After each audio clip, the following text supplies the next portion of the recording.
Bonjour, ce mois-ci, le Vidéomag de Villefranche revient sur 3 des principaux événements du mois de mars, la semaine littéraire avec son salon de la BD, la cérémonie de citoyenneté pour les nouveaux électeurs de la commune, et enfin le Festival des femmes en calade.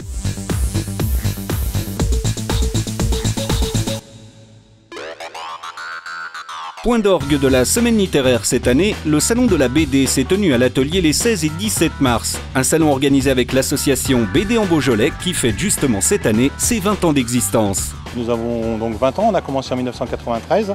C'était une poignée d'amateurs de bande dessinée qui avaient décidé de créer un événement à Villefranche. Aujourd'hui, on est dans le cadre d'un complexe un peu plus important qui est la semaine littéraire. On a adhéré tout de suite à cette idée de la municipalité de regrouper toutes les manifestations autour du livre. La semaine littéraire regroupe effectivement désormais toutes les manifestations autour du livre, avec en alternance une année sur 2, le salon du livre et le salon de la BD. Un choix qui semble satisfaire les organisateurs car le public est au rendez-vous. Plus de 3000 visiteurs au salon de la BD cette année. Il faut dire qu'il y avait une belle brochette d'auteurs et de dessinateurs présents. On a fait un effort particulier pour inviter plus d'auteurs que d'habitude. On a une trentaine d'auteurs cette année. D'habitude, on est plutôt entre 20 et 25, mais là, on a plus de 30 auteurs qui viennent de partout. On a un Italien qui vient de Venise, qui s'appelle Lele Vianello. On a 2 Espagnols madrilènes, Gabor et Montse Martin, qu'on ne reverra pas souvent en France. Et puis évidemment, un contingent de Belges important, comme à l'habitude. La BD est aussi belge, et pas que française. La semaine littéraire reviendra donc l'année prochaine avec son cortège d'animation et le salon du livre. Avoir 18 ans, c'est bien sûr être majeur, et être majeur, ça veut notamment dire être en âge de pouvoir voter. La municipalité attache une grande importance à ces jeunes citoyens en les accueillant comme chaque année à travers une cérémonie de citoyenneté au cours de laquelle le maire et les élus leur rappellent l'historique de ce droit dûment acquis par le passé ainsi que les droits et devoirs que représente cette majorité civique. Une véritable nouvelle étape dans la vie de ces jeunes. Je suis très contente, je vais pouvoir exprimer mon opinion politique, je vais pouvoir voter. Je dis que c'est une grande étape dans la vie parce qu'on l'acquiert qu'une seule fois. Donc je dis que c'est marquant quand même de me dire que jusqu'à la fin de ma vie, c'est la seule fois où j'aurai ma carte d'électeur. Et c'est super important d'aller voter, donc je suis heureux de l'avoir. Maintenant, je peux participer comme vous aux élections.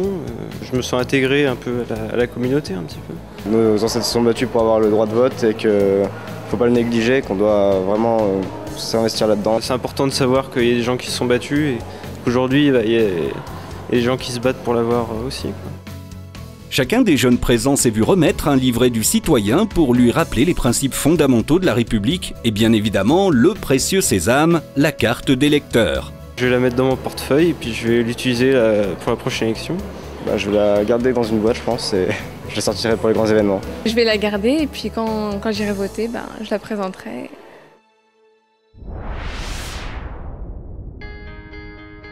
Pour sa 4e édition, le Festival des femmes en calade a pris possession de la ville durant tout le mois passé, avec pour thème cette année la place de la femme au XXIe siècle.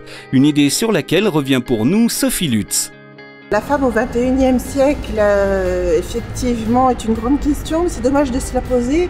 Tant que nous nous poserons cette question, c'est qu'il y aura des choses à revoir, des acquis à protéger, des associations qui auront besoin d'exister pour permettre aux femmes d'être des individus au même titre que le sont les hommes, pour lesquels on ne se pose pas cette question. Quelle est la place de l'homme au XXIe siècle? C'est une question que nous ne nous posons pas. Entre cinéma, théâtre, expo, conférences et animation, retour sur les temps forts de cette édition 2013. On peut citer la Biennale du cinéma, qui était ce cinéma féminin pluriel, donc qui est une grande première. On a eu des animations au théâtre et également dans la rue avec des théâtres de rue. Nous avons eu des soirées contes. Nous avons eu également des expositions photos au sein de l'hôtel de ville, par exemple. Nous avons eu des conférences débats, mais aussi des ateliers de cuisine avec marmiton en calade, parce qu'il est important, pendant tous ces temps, d'exposer, mais aussi de pouvoir échanger sur la place de la femme au XXIe siècle. Les rendez-vous d'avril à Villefranche avec la fête de l'environnement et son cortège d'animation qui auront lieu dans la ville entre le 8 et le 12 avril. Le temps fort, ce sera sur la place des Arts le samedi 13 avec un village d'exposants, des stands associatifs, des ateliers, des animations comme la ferme pédagogique et puis également un défilé de carnaval rue Nat en mode doux, c'est-à-dire en vélo, en trottinette, en roller et surtout déguisé. Après la quinzaine du Bénin qui s'est tenue le mois dernier, les jumelages restent à l'affiche ce mois-ci avec le 15e anniversaire du jumelage Villefranche-Schkeuditz qui sera marqué par une soirée concert à l'atelier le samedi 20 avril et puis la veille le vendredi 19 avec la 5e conférence des maires des villes jumelées et amies. Le service municipal jeunesse organise pour la 2e année consécutive le festival Calade urbaine. Durant une semaine, du 22 au 28 avril, des activités, soirées et festivités vont permettre à la jeunesse de s'exprimer. Le programme complet est sur le site de la ville. Enfin, une exposition à ne pas manquer à la Maison du Patrimoine dans l'objectif des photographes qui vous invitent à découvrir ou redécouvrir Villefranche entre 1843 et 1960 à travers des photos issues des archives de la Maison du Patrimoine. Un véritable trésor et en plus l'entrée est libre, alors ne vous en privez pas. Voilà, c'est fini pour le Vidéomag ce mois-ci. On se retrouve le mois prochain pour plus d'infos sur votre ville.